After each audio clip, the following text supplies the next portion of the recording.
Hi friends, my name is Abhilesh Handa, and I want to give you a few of the tips regarding diabetes. That is the main issue in India right now. So how actually diabetes occur, उसको जानने के लिए आपको जानना ज़रूरी है कि how actually insulin works.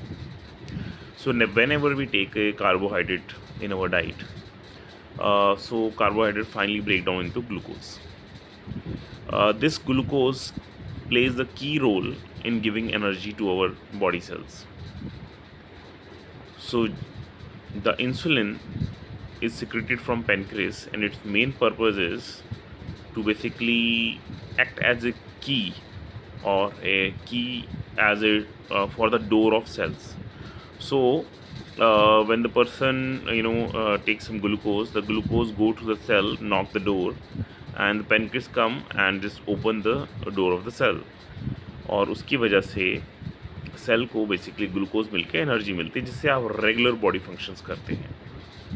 तो ये हो गया एक नॉर्मल बॉडी का शरीर, नॉर्मल इंसान का शरीर। अब सबसे पहली बात कि फर्स्ट स्टेज ऑफ डायबिटीज़ क्या होती है।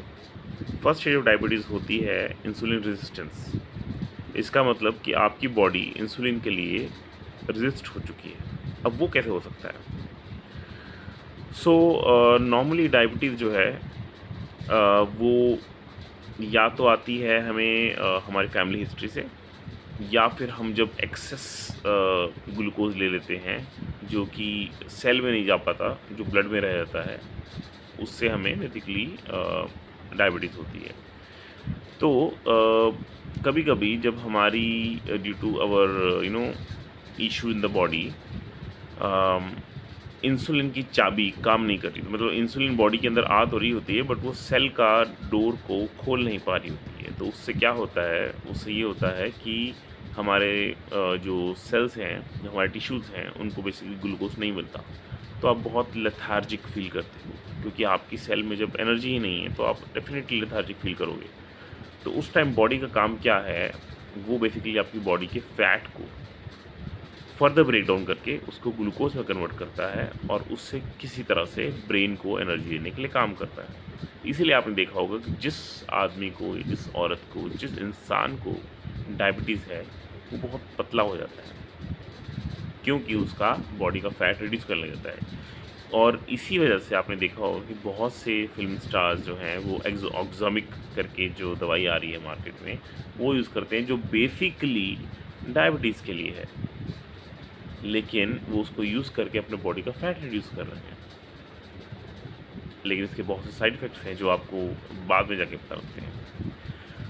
सो एनीवे, अब क्या होता है जब ये इंसुलिन हमारी बॉडी में जाकर अपना काम नहीं कर पा रही होती है, मतलब डोर को, लॉक को ओपन नहीं कर पा रही होती है, तो उस टाइम ब्रेन को सिग्नल आता है कि बहुत इंसुलिन हो चुकी है हमारे पास, अब मुझे इंसुलिन नहीं चाहिए।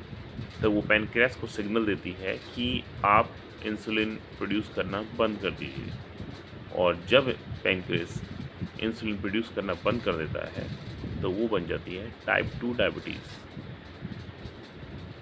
जब तक आपको इंसुलिन रेजिस्टेंस है तब तक आप फिर से उसको रिवर्स कर सकते हैं, लेकिन अगर आपकी टाइप 2 डायबिटीज़ में कन्वर्ट होगी तो फिर कोई स्कोप नहीं है, आपको इंसुलिन बाहर से लेनी पड़ेगी।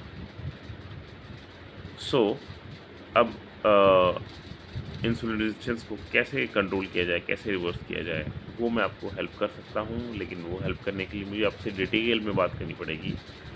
तो कृपया मुझे मैसेज कीजिए, मैं आपको फुल डिटेल बताऊँगा कि कैसे करना है। I will charge you little bit, थोड़ा बहुत, but I will give you a right diet to follow, so that आपको अगर इनिशियल लेवल की इंसुलिन रेजिस्टेंस है तो आपको कंट्रोल हो जाए। अच्छा, अब आप ये जानना चाहेंगे कि मेरे को कैसे पता लगेगा कि मुझे इंसुलिन रेजिस्टेंस है या टाइप 2 डायबिटीज़ है। तो उसके लिए हमारे एक टेस्ट होते हैं, और इंसुलिन रेजिस्टेंस जो होती है, जब भी आपकी बॉर्डर लाइन पे आपके डायबिटीज़ टेस्ट आ रहे हैं तो समझ लीजिए आपको इंसुलिन रेजिस्टेंस है। ठीक है गाइस, तो इस तरह का ज्ञान मैं देता रहूँगा, आप मुझसे प्लीज़ कॉन्टैक्ट में रहिए, हम जल्द ही मिलेंगे फिर से। Thank you.